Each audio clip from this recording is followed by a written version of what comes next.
Whether the team is giving us the highest of highs or the bluest of blues, we'll cover it all here on Commanders Nightly News. I, of course, am your host, Louie T. Thank you for joining me.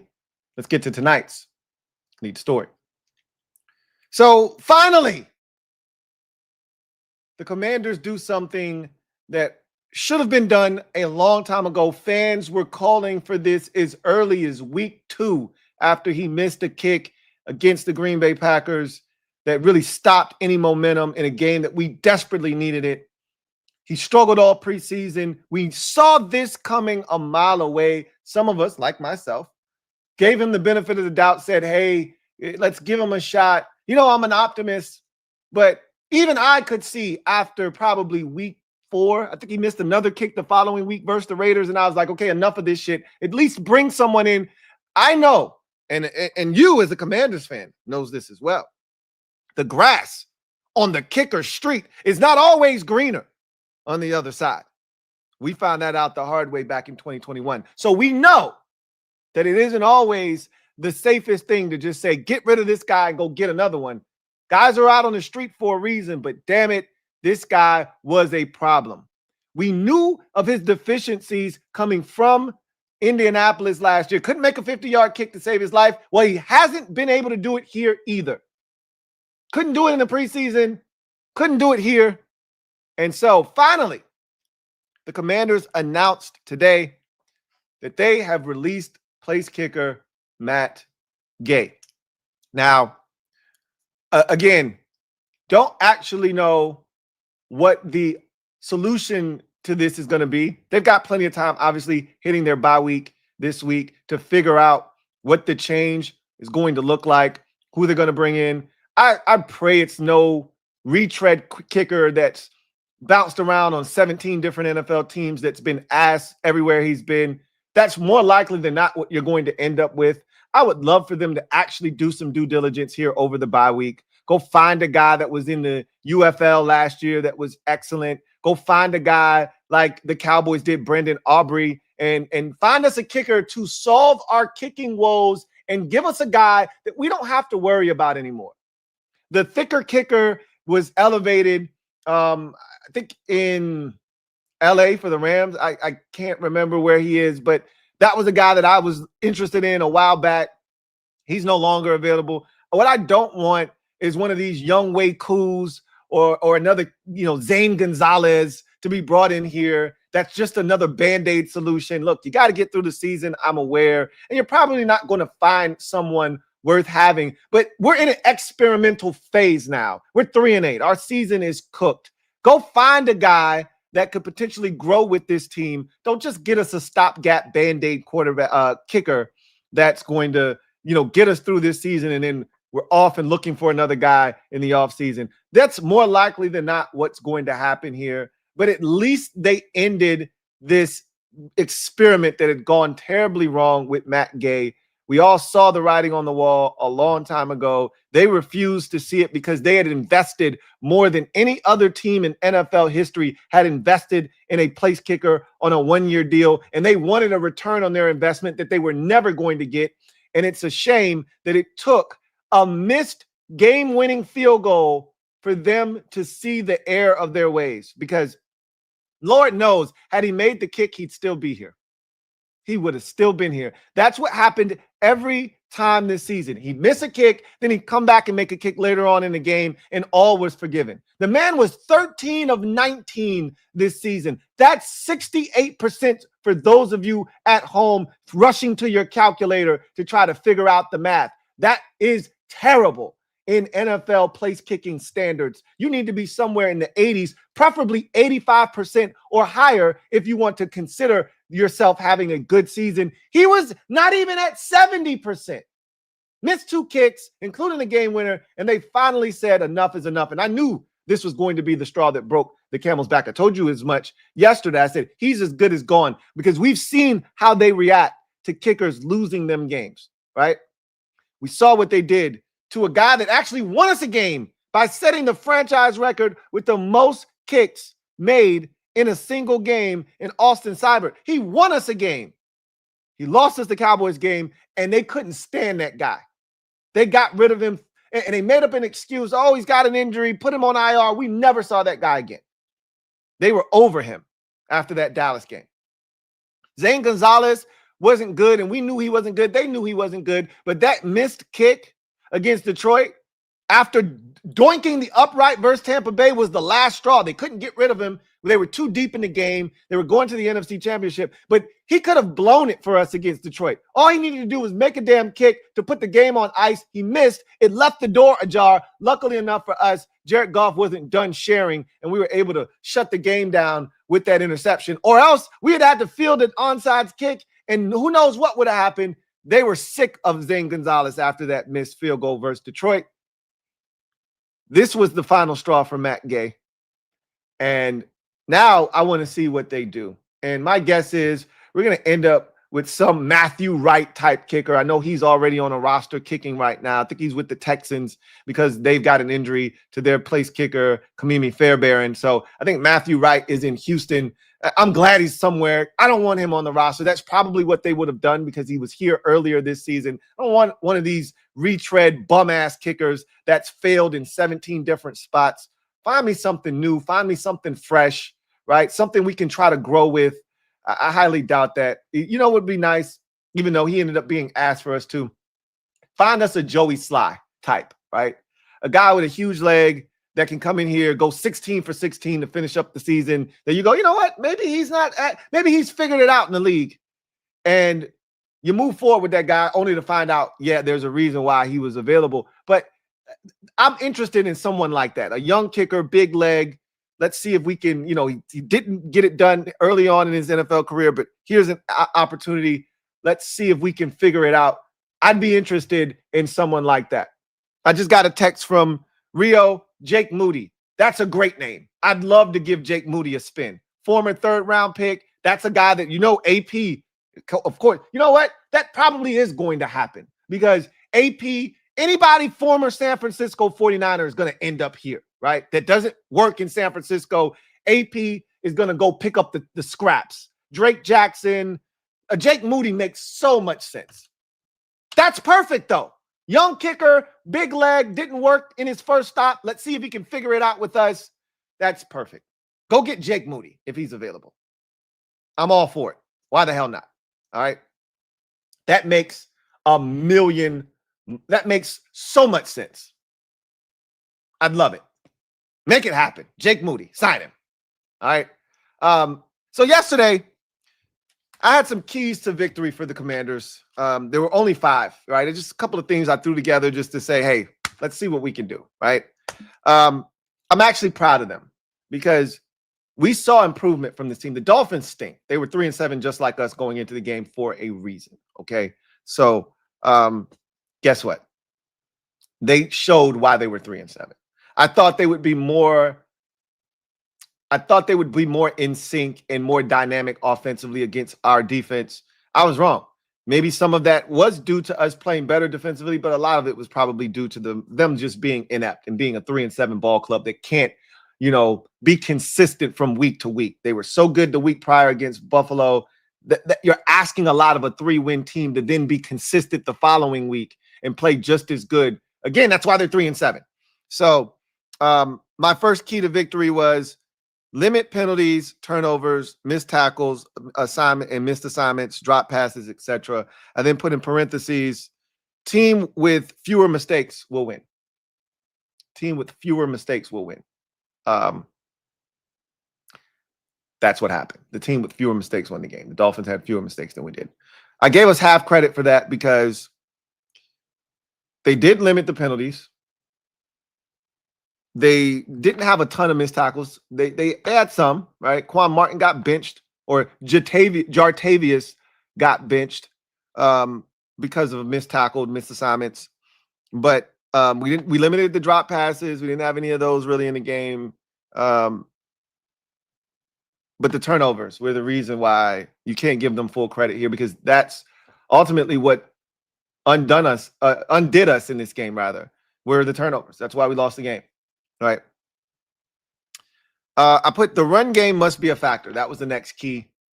Check. The run game was absolutely a factor. It was the best running day we've seen this team have probably since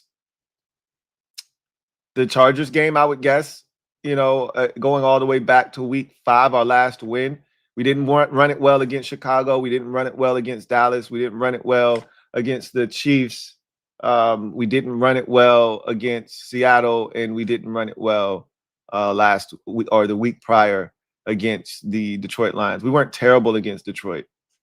We had some success, but it wasn't up to the standard of where we were earlier this season. This felt more like in line with the games where we had success offensively, and were the number 1 and number 2 at one point rush offense in the league. So the run game was definitely a factor. Mariota had a 44-yard run. Chris Rodriguez went over 75 yards rushing in the game. The run game was definitely a factor in this game. We rushed for over 5 yards a carry as a unit. The run game did what it needed to do. Then the next key was the defense has to show improvement in life. They needed to force at least 4 changes of possession. So for me, I knew we weren't going to force any turnovers, which is why I took Tua and for the less on the interceptions thrown, because I knew we weren't going to force any turnovers. We had a chance. Mikey had the ball right in his hands. He didn't catch it, but they got off the field on 3rd downs. They got off the field on 4th downs. The defense, again, showed life in this game. They did a really good job of, I think the Dolphins were 3 of 9 on 3rd downs, and then they were 0 for 3 on 4th down, something like that, 0 for 2 on 4th down. So the defense did what it needed to do. The defense did what it needed to do. The next key was dominate special teams and win another phase, play complementary football. Unfortunately, that's what lost us the game, special teams. You missed the 2 kicks, you muff a punt, and even though they didn't actually score off of the muffed punt by Mikey, you flipped the field position in the football game doing that. So it ultimately helped lead to the Dolphins, having a chance to win the game. So special teams definitely was a hindrance in this game. We actually outplayed the Dolphins in every way imaginable, except the 2 things that I always talk about, right? I always tell you, if you want to find out who won a football game, there's a number of ways you can do it, but the 2 that stand out the most for me, I don't need to know anything else. I don't need to see statistics, nothing. Just give me these 2 numbers, and I'll probably be able to tell you just off the strength of those 2 numbers who won the game. Red zone efficiency, turnovers. Neither team was efficient in the red zone. The Dolphins were 1 of 5 in the red zone. The fact that they had the ball in the red zone 5 times is a problem onto itself, but a lot of that was due to turnovers that the Commanders committed in the game. But nonetheless, you hold a team to 1 of 5 in the red zone, you should win the game. Unless you go 0 of 3 in the red zone yourself and you turn it over twice. In that case, you should lose the game, which we did. So sucks that the special teams let us down, and we couldn't play the complementary football that we needed to win the game. Then finally, the last key to victory, slow down Jalen Waddle and Devin Achane. So they get a check mark for that, because those 2 guys really didn't impact the game the way that I thought they would. Achane did what I thought he would do from a total yard standpoint. Rushed for over 100 yards, caught another 50, but he didn't score a touchdown.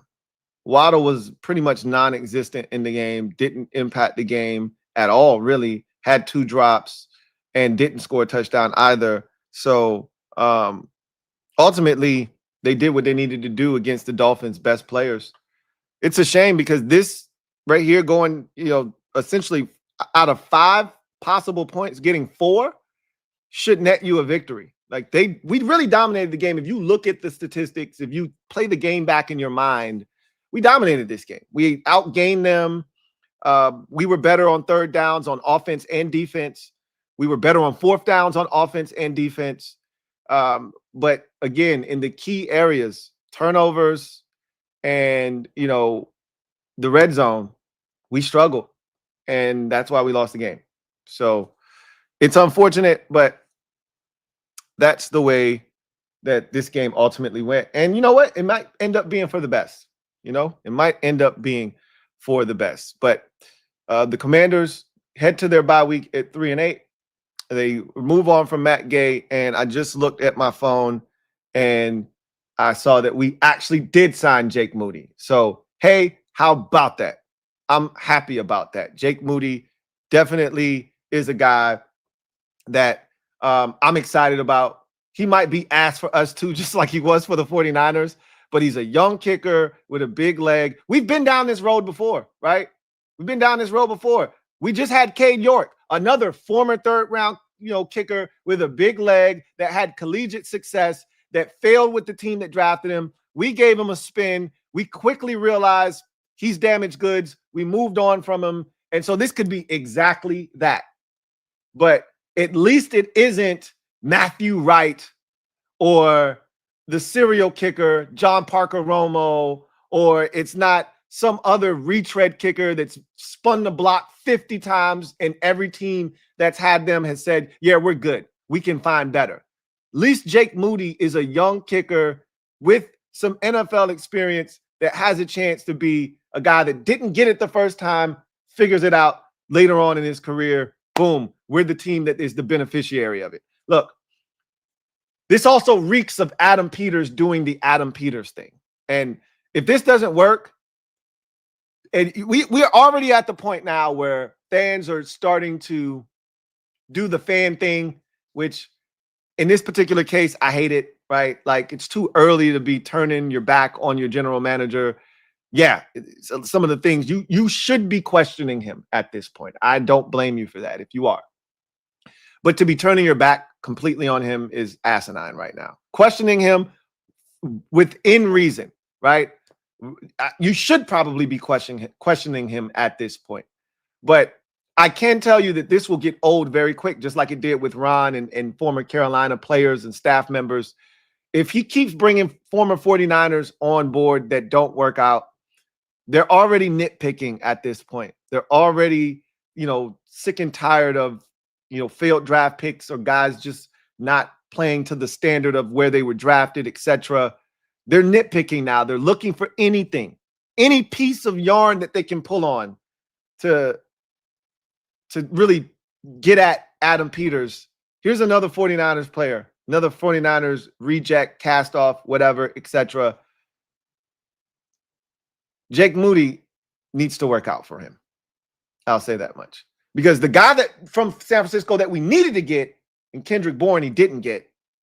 Here's another 49er. And Drake Jackson, I guess we'll see him potentially after the bye week as well. Hopefully he works out. But AP loves him, a former 49er. I'm shocked that we didn't sign Talanoa Hufanga and Dre Greenlaw to this football team. But maybe they knew that Denver was a better spot than here. I don't know. We'll see. But I digress. Let's go in other news where we heard from DQ today. And we'll talk about what he had to say in his press conference. But before we do that, I want to take a look at the snap counts. We'll take a look at the snap counts and talk about what DQ had to say. But before we do any of that, let's first get a word from our sponsor, come back on the other side. We'll jump into the snap counts, which I think are very important, very telling. We'll have a discussion about those and what they mean moving forward, and then talk about what DQ had to say. And then we'll get to any comments that may exist in the comment section. Sleeper is the best way to experience and connect over sports together. It's a one-stop shop for all of your sports needs. You can celebrate and chat in the games in real time with other users, get the fastest scores, blazing fast news and alerts right at your fingertips. Play in fantasy leagues and win real money on picks contests. So enjoy sports the way they were meant to, together. Download the #1 sports app today. Predict the hottest football stats like passing yards, receiving yards, touchdowns, interceptions, and much more to cash in on your daily fantasy football skills. Use promo code LTN and Sleeper will match your first deposit up to $100. Terms and conditions apply. See Sleeper's terms of use for details. Currently operational in over 25 states. Check out Sleeper today. All right, so I'm reading some of the comments, and Somebody said a big leg. He's 6 for 12 from 50. Did you go to the school of Philadelphia Eagle fan? I mean, just because he's 6 of 12 from 50 doesn't mean he doesn't have a leg. It just means he's not accurate. The two are not the same, right? Matt Gay was awful from 50 yards. It wasn't because he didn't have a big leg. It's because he wasn't accurate with the big leg. Same thing we could say about Joey Slye. Joey Slye is one of the biggest legs in football. But Joey Slye is also inaccurate with that huge leg. So big leg and inaccuracy from deep aren't the same thing, right? It's one thing to be Sean Sweezum, who can't kick a 55-yard field goal because his leg isn't big enough to do so. It's another thing to not be accurate from 55, like Matt Gay wasn't, like Cade York wasn't, who has a big leg, or like Jake Moody wasn't for the 49ers. He's got the leg, he's got the distance, he was inaccurate. Big difference. Anyway, so snap counts are important this time of the year, especially when you're having a down season like the one that we're having. It is imperative that you start to look towards the younger guys getting opportunities. DQ talked about that a little bit more. I love the fact that Ben Standing is pressing him on that and not letting him slide on the fact that you got to start playing these young guys. You're 3-8. You're not making the playoffs this year. If there was any hope of trying to make a push, you needed to beat the Dolphins, and then you had to find a way to 7-7 with your 3 final games against the division. That ship sailed with the loss, and thus you got to really start considering, finding out what some of these guys can do. Well, we'll talk more about what DQ had to say, but this looks more like what it's supposed to look like if you're having success offensively. Now, obviously it didn't translate to points because we were 0 of 3 in the red zone, but 67 snaps is more like it, right? Last year, we lived in the high 60s, low 70s, hell, even mid 70s at points from an offensive snap standpoint. This year, we've lived exclusively in the 50s, sometimes even in the high 40s, which is just mind-numbing. But this is more like it. Like I said, we dominated this game everywhere except where it mattered most, and that's the scoreboard. 67 snaps offensively for all of the offensive linemen except for Sam Cosmi. We got scared there. We were being told that Cosmi injured himself again and that it was significant. This is why you cannot rely on fans at the game telling you what's going on because they have no clue what is going on. So we were over here spreading around some erroneous information initially, but ultimately, Cosmi ended up being fine, re-entering the game, only missed 1 snap, and we're so glad that that is, in fact, the case. Marcus Mariota missed a snap as well, with the he said he had a stinger, if you listen to his press conference after the game. So they had to check him for a concussion, even though he knew he didn't have a concussion. He's like, I knew I had a stinger. I lost, feeling in my arm for a second. It's got tingly, but I checked out. Everything was fine, came back in the game. Chris Moore suffered an injury during the game, but he did return to the game. He was checked out for a concussion, but was cleared and returned back to action. Anytime Chris Moore is your leading snap player on the offensive side of the football for your skill player positions, SpaghettiOs, you're in trouble. Debo, 50 snaps, 75% of those snaps for the Commanders. Ertz, 50 snaps as well, 75%. Bates, 38 snaps.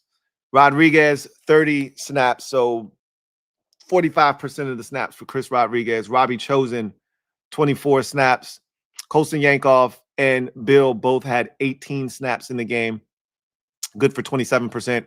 Jeremy McNichols, 17 snaps, which was good for a quarter of the snaps. Brandon Coleman, they found a way to get him on the field in their jumbo package where he was the extra offensive lineman, and he promptly then had a false start penalty. Good job, Brandon. 21% of the snaps. They're trying to find a role for Brandon Coleman, and even there, he couldn't get right. Jacoby Jones, this is one of the ones that should excite you. 11 snaps for the young fella in the biggest third down of the game, 3rd and 8. He catches a whip route and runs up the sideline and gets out of bounds. Hell of a play for him. And I think that earned him more opportunities, even when they do finally get back all of these receivers that they're hoping to get back post bye, which would include Terry, Noah, and even a guy like Trey Burks. I think Jacoby Jones has earned the right now to stick into the mix. And I want to see more of him, right? Again, I think that's your Noah Brown replacement next year. If Trey Burks doesn't necessarily work out, even if he does, I think Jacoby Jones is your insurance policy for Trey Burks, who easily could end up being the new Noah Brown, and in more ways than one if you picking up what I'm putting down. Jalen Lane obviously suffered the hip injury, only played 10 snaps, had one catch. Really sucks because maybe this could have been a big game for him and a confidence booster, which he desperately needs. Andrew Wiley and Josh Johnson both entered the game for a snap. Those are the corresponding snaps where we were without Marcus Mariota and Sam Cosmi. So you like to see one of the young guys get involved. And, I know there's some C-Rod stands out there, and C-Rod played well, but I would like to see the Bill snap count see an uptick just a bit. C-Rod had 30, Bill had 18. I'd like to see this thing. I mean, if you cut it in half, it'd be 24 and 24. I'd love to see that at least. But C-Rod has earned the right to have more reps than Bill at this point. So can't really be mad at that right now. But I would love to see Bill, reassume the lead dog role once more and see if he can't do something with it.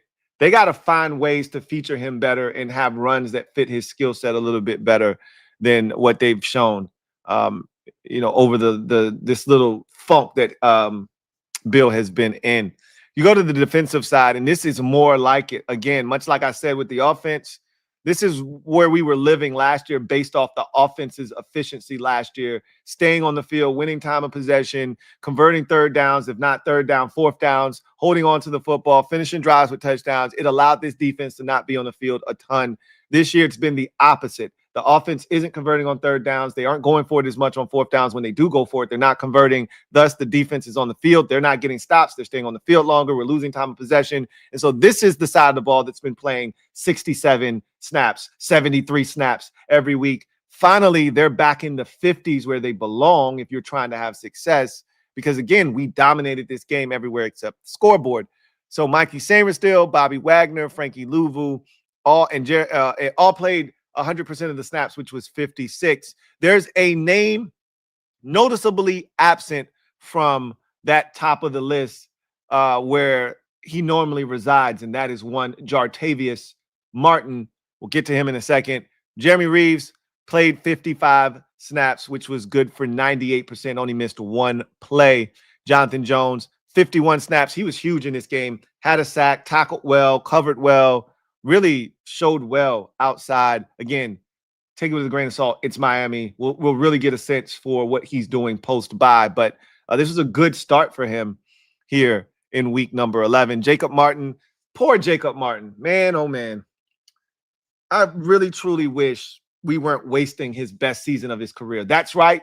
Jacob Martin, with a sack on Sunday, has now eclipsed his previous career high of 3.5 sacks. He now has 4.5 sacks on the season, a career high for him. He's going to finish this season with what I was hoping he would give us, which is like 6.5 sacks, right? He's going to finish this season with no less than 6.5 sacks. He may even exceed that, and we're wasting it. This is a Jacob Martin all-time season, and we're wasting it. And if we bring him back, which is probably going to happen, he's not going to do it next year. You know how this shit goes. He's not going to do it next year. This sucks. Shout out to Jacob Martin. 44 snaps, 79%. Javon Kinlaw had a hell of a game, and so did Eddie Goldman. DQ, gave both of those dudes shout outs in his press conference. Both of them were instrumental in that late fourth down stop, that whole sequence, stopping them down at the 1 yard line when it felt like after the somehow crazy Devin Achane run down to the 1, there was no way we were keeping them out of the end zone at that point. And somehow we were able to keep them out of the end zone on 4 straight plays, including 3 straight runs. And Javon Kinlaw and Eddie Goldman were instrumental in that happening. Kinlaw, 43 snaps, 77%. Let's talk about Jartavius Martin, man. So 37 snaps for the man previously known as Quan. 66%. This is the lowest snap count for Quan Martin that we've seen in the DQ era without him being hurt. There is absolutely nothing wrong with Quan Martin. DQ was asked by Ben Standing, and again, shout out to Ben Standing for asking the tough questions. He basically said, yo, Quan usually plays every single snap defensively. He was noticeably on the sideline. And when you look at the snap counts, his number was significantly down. Was that due to injury? Was that due to play changes being made? DQ said, oh, yeah, that was all, basically changes being made. We had to do some things to right some things. He got back out there in DQ, I think he said at the end of that, but he basically said we benched him. And I wonder what the real question now becomes is this a permanent thing, or was this just an in-game like slap on the wrist, get your shit together, or you'll end up like Brandon Coleman type of thing? I guess that all really is going to be determined by how well Darnell Savage played in his absence. If they go back and watch the film and they like what Darnell Savage was doing, then it might be curtains for, Jartavius Martin. But if they don't necessarily love Darnell Savage's play, then they may just go back to the player formerly known as Quan. We'll see what happens, but 37 snaps is a statement. I like what DQ's doing right now. I like his temperament. He ain't taking no shit right now. He keeps talking about exploring all options. He's literally doing that, and I do like that. Noah Igbenogany, 29 snaps, 52%. Jordan McGee, 27 snaps, 48%. I like that Jordan McGee's nearing 30 snaps in a game in which we played 56. He almost played 50% of the snaps. I like it. I like it a lot. Keep it up. Jalen Holmes, 27 snaps, 48%. Darnell Savage, as you can see, he took those 26 snaps from the player formerly known as Quan. And so we'll see if they liked what they saw in those 26 snaps. And is that enough for Darnell Savage to be your new starting free safety? Eddie Goldman, 25 snaps, very impactful 25 snaps for Eddie Goldman. He's another guy that I really feel like we're wasting a really good Eddie Goldman season. He's been dominant against the run this season on the inside. Him and Kinlaw have just been a stone brick wall. And obviously he had to pick up some of the slack. So did a guy like Jalen Holmes, who you see played 27 snaps in the absence of Daron Payne. And, this is the problem. Like Daron, like you're showing them what life without you looks like. And they didn't play poorly either. So you never want to give them ideas about what life without you looks like. Remember, last year they got to see what life without Jonathan Allen looked like, and that's part of the reason why they were like, oh, no, we're good in the offseason. Well, either you can find a trade or we're going to end up having to cut you. But we're good. We saw what it looked like without you, and we can survive. You never want to give them an opportunity to see what it looks like without you. Johnny Newton played 22 snaps, didn't even know he was on the field. Didn't even know he was there. Great job, Johnny. Von Miller, 22 snaps, 39%. Preston Smith. Hey, Preston Smith made a play behind the line of scrimmage. Hey, how about that? 19 snaps for the old grizzled veteran. Sheldon Day, 14 snaps. Antonio Hamilton, 5. And Percy Butler, 2 defensive snaps. So there you go on the defensive side of the football. Anyway, let's get to the press conference of one Daniel Quinn from today. And he started off by going through the mindset of the team heading into the bye week. He said he had a long conversation with the team before they left and parted ways for the bye week. And this one stings, as he said, because he really wanted this one for the players, hence them getting rid of Matt Gay. This one hurt, right? You need a win. You've lost 5 in a row, now 6. And this was an opportunity against a bad team that you dominated in this game to find a way to win. You went all the way over to a different continent You stayed there for an entire week and you came back losers. That sucks. So he went into the bye week basically telling them, keep your head up, get away for a little while, decompress, recharge the battery, and let's come back and we'll take this one game at a time. We can't look forward to 6 weeks. We can't talk about this, that, or let's just get them one game at a time. Right? And that's the right approach. He then talked about the team releasing Matt Gay, and he said he was the ultimate teammate, all that bullshit. Yeah. Let's get to the good stuff. He didn't get the job done here. They were hoping he would be the fix and the solution to the kicking position. He wasn't, and they had to go in a different direction.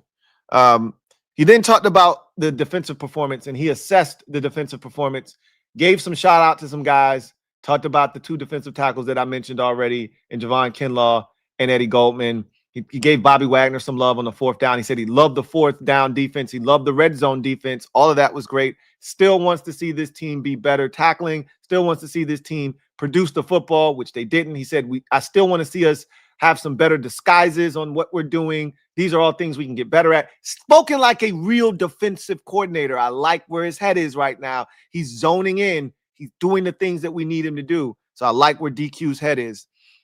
He talked about Jaden Daniels, gave us a brief update, said his rehab is going well, but we'll get a better update next Monday, right? We won't hear from DQ the rest of this week. We won't hear from him again until Monday. And I'm guessing by the time we hear from him next Monday, either he'll have a real update for us on all the injured guys, or he'll hit us with I have a better assessment on Wednesday.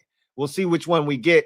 But he said he'll have an update for us on Jaden, Noah, Terry, all the guys that are trying to come back from injury next Monday. And so he said he likes where Jaden is in his rehab, and we'll have a better sense of where he'll be next week. He then talked about the mindset going into and then leaving the game. They really thought they could go over there and win. DQ said, I laid out all of the things that we needed to do. I was very clear on what needed to be done for us to win. And we still went out there. We had the penalties. We had the mistakes. We had the turnovers. We didn't produce the ball. So for all of the good that we did, we still didn't do certain things that have to be done in order for us to win. And so that's a very disappointing part. And now we've got to go back to the drawing board, figure out how we can add to the good things that we did, but also be better in the areas that hurt us. Again, turnovers, mistakes, missed opportunities, a drop interception by Mikey, etc. We've got to find ways to capitalize on opportunities that we didn't capitalize on in this game. He talked about keeping the mental energy high. And that's a tough thing to do when you're 3-8 and you've lost 6 in a row. But this is when you got to lean on your brotherhood. This is when you got to lean on all of the guys that you brought in here being good guys and Boy Scouts, right? This is when you lean on guys just being good dudes overall and understanding that they have a job to do and not quitting on the team. And so a win would go a long way in keeping the spirits high, and that's why they're disappointed they didn't beat Miami, because you're probably not beating Denver after the bye week, more likely than not. And as of right now, probably not beating Minnesota, probably not beating the Giants, right? I mean, those are winnable. All 3 of those are winnable games.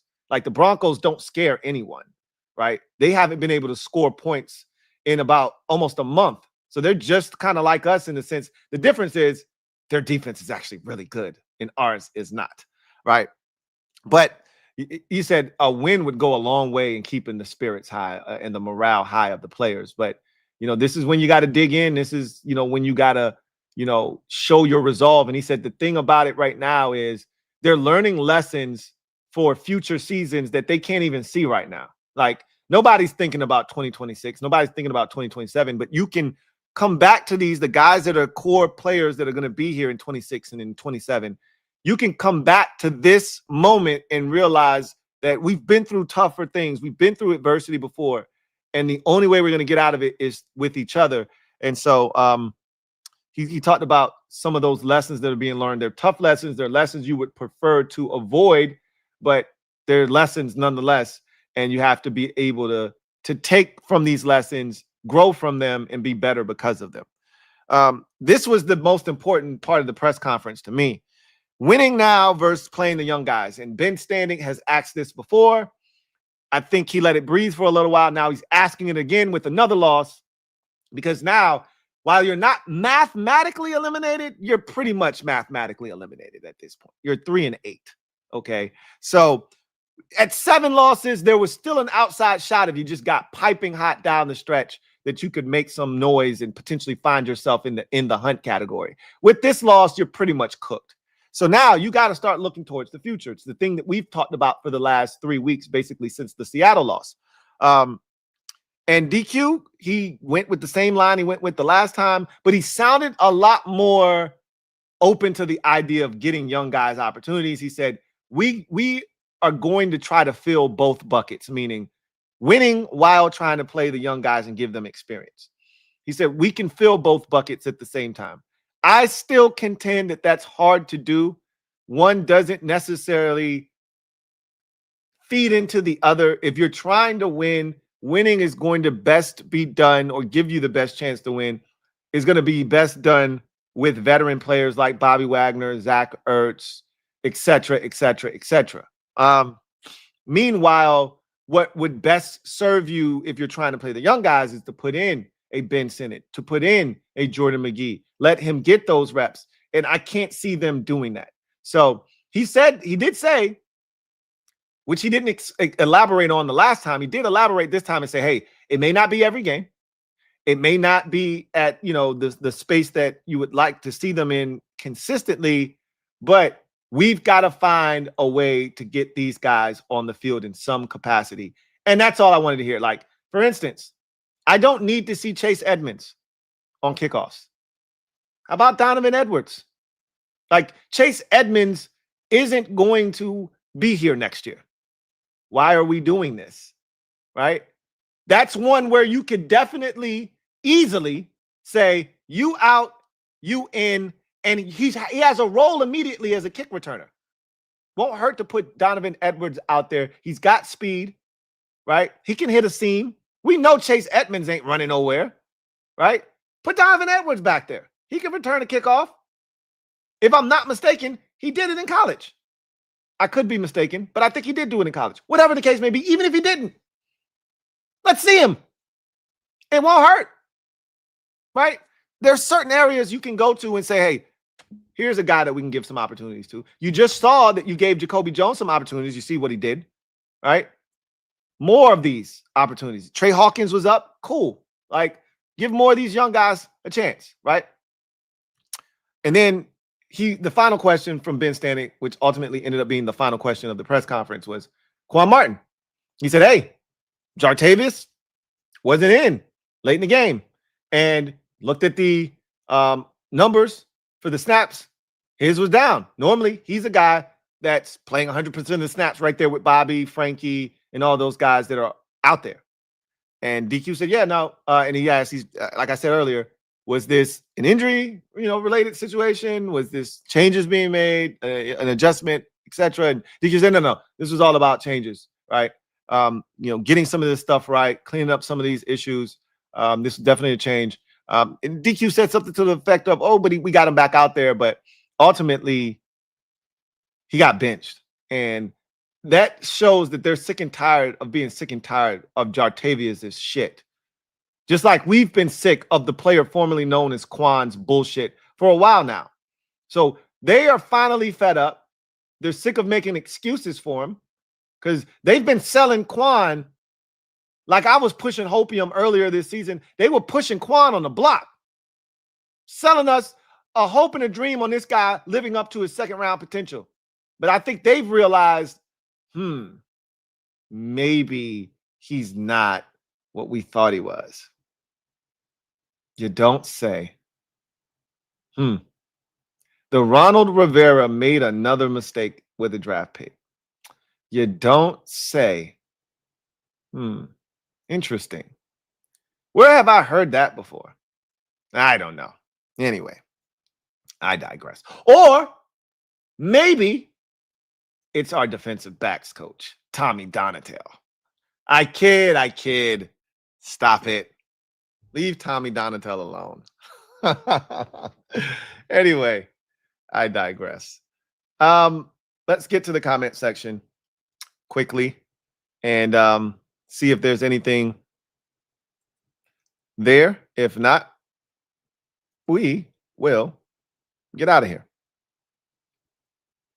Club 100 TV. Thank you for the super chat. Greatly appreciate you. Club 100 TV writes, we need a true RB1 next season. C-Rod, Bill are backups. I'm not there yet, but that is a conversation I've had with other people off camera, and I get it. I get that conversation. And if someone falls into your lap that you love next year, I'm not opposed to it. But that's why I want to see more of Bill. I don't think Bill has to be a backup, but they do have to feature him in a role that fits him. I look at Bill like I think a great comp for him, not necessarily in play style, but just like usage rate and the ability. I look at him like a Travis Etienne in Jacksonville. Travis Etienne was this close to being out of Jacksonville. Why? Because he wasn't being utilized properly. Also, he was dealing with some injuries, but most notably, he wasn't being utilized properly. So what did it take? It took for Liam Cohen to come into Jacksonville and say, no. You're really good. You just weren't being used correctly. Let me show you how to do this, son. And now, I think he had like 4 touchdowns on Sunday. Did Travis Etienne against the Chargers in a blowout victory. Like, he's been outstanding this year because he's being utilized properly. I just think Bill's not being, and again, I feel like I'm saying this about too many players, which is an indictment on this staff. How is it that we're sitting at home saying Bill is an outside runner, yet we keep trying to force Bill in between the tackles and he's getting blown up, or he's having to break 2 tackles just to make it back to the line of scrimmage. But every time he runs outside, shit, it's 8, 10, it's 9-yard gains. His best runs against the Chargers went where? Like, it's not rocket science. He had a 10-yard run against the Dolphins on Sunday, and where was it? To the outside. I just don't think he's being utilized properly. But again, if this team were to find a better option at running back, I'm not opposed to it. Because this running back position, I think, is going to look vastly different next year. They love Jeremy McNichols, so I could easily see him being back in the mix going to training camp. But, there will be no Eckler next year. C-Rod might not be back next year. J-Mac might not be back next year. Bill will be the only guy that is guaranteed to be back here next year that is under contract for next season. So, again, all bets are off as to what the running back position looks like next year. Rod Jones, thank you for the super chat. Greatly appreciate you. Rod writes, I 100% know that we are limited due to injuries. Nobody cares. Cliff has to get in his bag. If Bill is struggling, use him in the screen game. 5 L's. Damn. I feel like you can do so much more with Bill out of the backfield. We saw it in it. Like, the Chargers game is his apex. It is the model for how you use Bill. And it feels like we've never gotten back to that since that game. We used him in the screen game that game. We threw it to him. He was a problem. I thought, somewhat of a problem against the Falcons in the screen game. The 2 games that we actually threw him the football, he was problematic. I still don't understand why we don't run running back screens, why we don't run tight end screens. We have the personnel to do it. If Colson Yankoff is the athlete that they tell us he is, if Ben Simmons is the athlete that you tell us he is, why can't we? I watch the Rams run 18 tight end screens every week to dudes who aren't supposed to be as athletically gifted as the ones we have, yet we can't get the ball in the hands of our backup tight ends for some reason, our athletic tight ends. And we have a running back that we know has some juice, that can make guys miss in space, that has some speed, and yet we can't get him in space. We refuse to throw him a screen. I don't, for the life of me, understand why that is. The only person that can catch a screen is Debo. Is that what you're telling me? You can't throw a screen to anybody else? Debo Samuel and Luke McCaffrey are the only 2 guys on this team that can catch screens, and now that Luke's hurt, the only guy that can catch a screen on this team, or is allowed to, is Debo. Is that what you're telling me? That's what it feels like. That's what it feels like. C Trill, thank you for the super chat. Greatly appreciate you. C Trill writes, thank you for being a member of the MOBB. My guy Lou, what up, C Trill? So Jartavius is the new Percival? Yes. Yes, he is. The player formerly known as Quan is definitely the new Percival. When he does something right, I'll call him Quan. When he doesn't do anything right, or he's doing the shit that we are accustomed to seeing him do, he is Jartavius. Now, the difference there is Percival probably isn't Percy Butler's real name. That's just my guess. His real name could be Percival, right? And his nickname is Percy.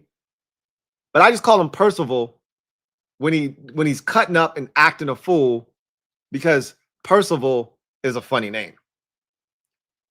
Jartavius is his actual real name. So you don't get cool nicknames when you're not doing what you're supposed to do.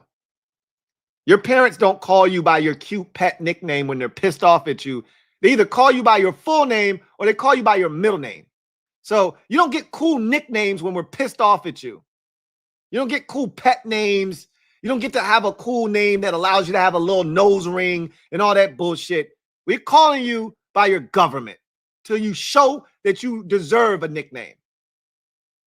So he's Jartavius until otherwise notified. Wrath of God. Thank you for the super chat. Greatly appreciate you. Thank you for being a member of the MOBB. Wrath of God writes, if we get the third pick and Bane falls to us, you picking him or you trade him for picks? We got some pieces to build around, but got a lot of holes too. I don't know who this Bane kid is that everybody keeps telling me about, but I've heard his name enough to know that he's the defensive end from Miami. And somebody said he's like built like Myles Garrett, something like that. I have no idea who this kid is. I haven't watched him play. Can't tell you who he is. Couldn't pick him out of a lineup. So here's what I will tell you. If you're telling me we have a chance to pick Myles Garrett or J.J. Watt or Micah Parsons or anybody of that sort, no, I'm not trading back. To hell with picking up more picks when you can get a havoc wreaker and a game wrecker. That's exactly what we need on defense. We don't have everything we need, and trading back isn't going to get us everything that we need. But if you can get one of those guys on defense, that changes everything. We're the only team in the division that doesn't have one of those guys. Okay? Dallas probably technically doesn't have one of those guys either. But if DeMarvion Overshown, who is playing tonight and is back from his knee injury, if he's back to what he was prior to the injury, then they do have one of those guys again. We know the Eagles have like 3 of them, and we know the Giants have one for sure, right? And Brian Burns, and we think Abdul Carter, even though he might be sleeping in meetings, could be another one. And Dexter Lawrence, when he's, on his shit, can also be a problem. But we're the only one in the division that doesn't have someone. It's time for us to get one. So if you land in that range where one of those havoc-wreaking, game-changing, type of talents exists, you got to take that guy. To hell with trading back. We'll figure out how we plug all the rest of the holes on the roster some other way. You don't pass up on Michael Parsons. You don't pass up on Myles Garrett. You don't pass up on a Max Crosby. If one of those guys exists early in the draft, you take him. Period. End of discussion. Right? We need blue chip players. We don't need a bunch of reds. We got enough reds. We don't have enough blues. So if we earn the third pick in the draft, I want to use the third pick. If that talent exists, again, if you don't love the talent at the top of the draft, then the thing to do, if someone's quarterback needy, is to move back, right? But if you absolutely love the talent at the top where you're drafting, and there's a guy here that you think is a transcendent player, you got to take that guy. But that's a discussion really for another day, But, we're getting closer to having those discussions, right? We're getting closer to having those discussions. Club 100 TV. Thank you for the super chat. Greatly appreciate you. Double up. Thank you for doubling up. Who writes, how do we add pieces for JD in the offseason, Lou? Well, we've got money. We've got plenty of it. So you start there, right? And then you obviously use the draft. I don't think trade is something that should be in our vocabulary unless we're the ones shipping players off. Again, I don't think we have anything that anybody wants. You know, we'll try to move, I think, Deron Payne in the offseason. It'll be a lot like Jonathan Allen. Remember, we tried to move Jonathan Allen before ultimately having to release him. Teams know we're going to release him. They're not going to give us anything for him, and we'll probably have to release him just like we did Jonathan Allen last year. But you try and move Deron, or if there's any other pieces like a Brandon Coleman that might be able to net you a late round draft pick or something, or a pick swap, something of that sort. Maybe you do that, but ultimately you're going to have to try to upgrade this roster via free agency and then, you know, ultimately hit in the draft. Again, you're short draft picks yet again, right? And really, it's not as bad as it was last year when you only had 5. It's bad this year because of what those 5 picks, I think we got 6 picks this year, if I'm not mistaken. It sucks because of where the 6 picks are. You have 1 pick. You have 2 picks in the first 2 days, which you were supposed to have 3. And you have 2 picks in the first 4 rounds, which is just nasty work. So you got to do some masterful work on the back end of the draft. And that's not where you want to live, because that's not where you find impactful players most of the time. You know, most of the time you end up with Dominique Hamptons and Kane Madranos in the 6th round. So, you know, I think Dominique Hampton might have been a 5th round pick, but you get where I'm going with this. 5th, 6th, 7th round picks generally don't turn into key cogs in the machine. So, but that's got to change for us. We got to start finding the gems and the diamonds in the rough in the 5th, 6th, and 7th. And we got to start hitting on some of these undrafteds too. Like, Tyler Owens may not be anything more than a special teams player, and we have to be okay with that. That might be who he is. Colson Yankoff may not be what we need him to be as a tight end. Maybe they love him on special teams enough to keep him around, but I'm not holding up roster spots for special teams dudes if you don't serve another purpose. Because we already got core special teamers like, you know, Revo and Nick Ballore and Percy Butler. Like, we already got enough of these core special team dudes where I don't need to be hanging on to dudes that don't really add any other value to the roster other than playing special teams. We can upgrade the back end. That's really what this year is about. Finding out that you really need to upgrade the back end of your roster. Shit ain't good enough. The Colson Yankoffs and the Tyler Owens and some of those dudes of the world, it ain't good enough. We got to upgrade that back end of the roster too. We got to upgrade the high. Like, really, we're set in the middle, right? The middle tier talent is fine. It's the back end of the roster and the elite portion of the roster that ain't fine. That's the shit that's gonna get us beat. We got enough of the Dorrance Armstrongs and enough of the